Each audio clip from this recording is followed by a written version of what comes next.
Welcome back, folks. Thank you so much for tuning in. I super appreciate it.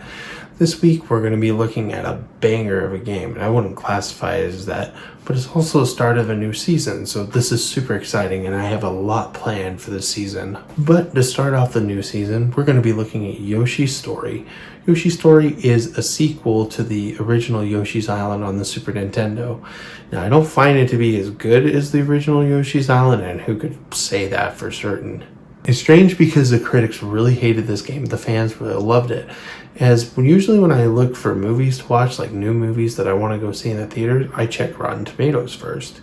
And it's weird because this game got so poorly reviewed, yet the fans really enjoy it. And I do remember in the 90s there was a certain feel where you didn't have reviews, so you could just basically go to the video game store, and if something looked cool, you took it off the shelf and rented it for a weekend. It could be a good weekend or it could be a bad weekend, but I can tell you for certain with Yoshi's Story, it was a good weekend. Let's get the intro going. Let's get this review started.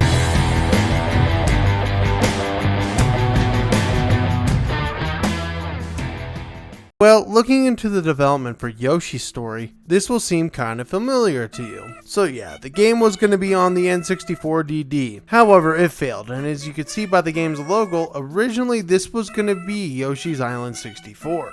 But it was scrapped like the other DD projects and was put on a cartridge release instead. The game was going to have a different look with also a brown and purple Yoshi. The game had texture changes along with a few other special bonuses, and from what I can tell, didn't change much as far as the gameplay goes, just a few minor graphical details. The game was released in America on March 9th, 1998, or I guess February 20th, 1998? I'm not sure, I've got a bunch of conflicting reports on this. The game was named Yoshi's Story. Also, there was a tech demo of the game on the Game Boy Advance. There was possibly going to be a remake of this game on that system, but it was scrapped for some reason. Well, the game begins with a book opening to the Yoshis living together in harmony, their happiness being plentiful thanks to their happy fruit tree. However, the jealous and envious baby Bowser casts a spell on the island, making it into a pop-up book, and steals the happy tree for himself. Successful in his dealing, 6 Yoshi eggs survive and hatch in a confused state.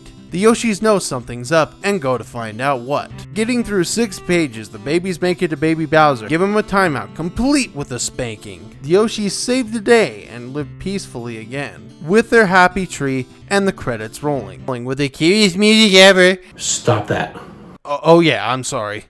Well, the story is very Yoshi, if I can use that term at all.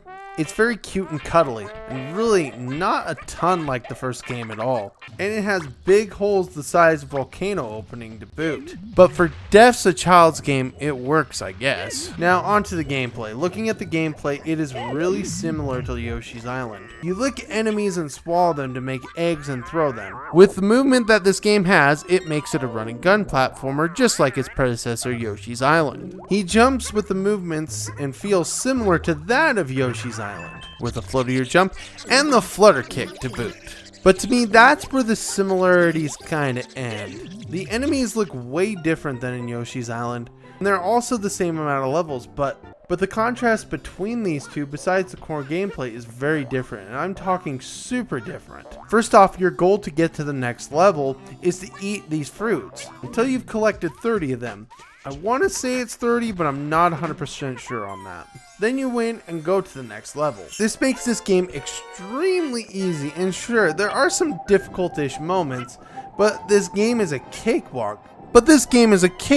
Just ask Super Beer Bros.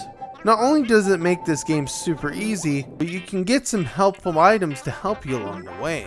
You can do these challenges, which can give you 1 to 10 fruit, and that's a third of the score that you need to move on to the next level. You also have these hearts, which can make you invisible and wrecks everything on screen. Well, I said it was a Mario game earlier when clearly it is a Yoshi game, but this game really is starting to feel more like Mario than anything. Bosses in this game have significantly gotten downgraded since Yoshi's Island, as there are now 3. This puffball that dies by licking it, this weirdo that's kinda normal actually, and baby Bowser. All 3 are super easy, and I'm not gonna lie, the first 2 are just a waste of time. I don't know why you have to fight them in the first place. Like, come on man, why? And baby Bowser is incredibly easy, with the happy fruit tree being there. Like, this confrontation has already been won just by Yoshi walking into the room. And I'm not gonna lie, although I have issues with the boss in this game, the graphics and art direction are awesome. The game's backgrounds having the textures that it has, and the Yoshi sprites being so detailed is awesome. I do think the Yoshis is where the money went to, because they are so detailed and cute and sweet and everybody loves them. I said stop it, dang it.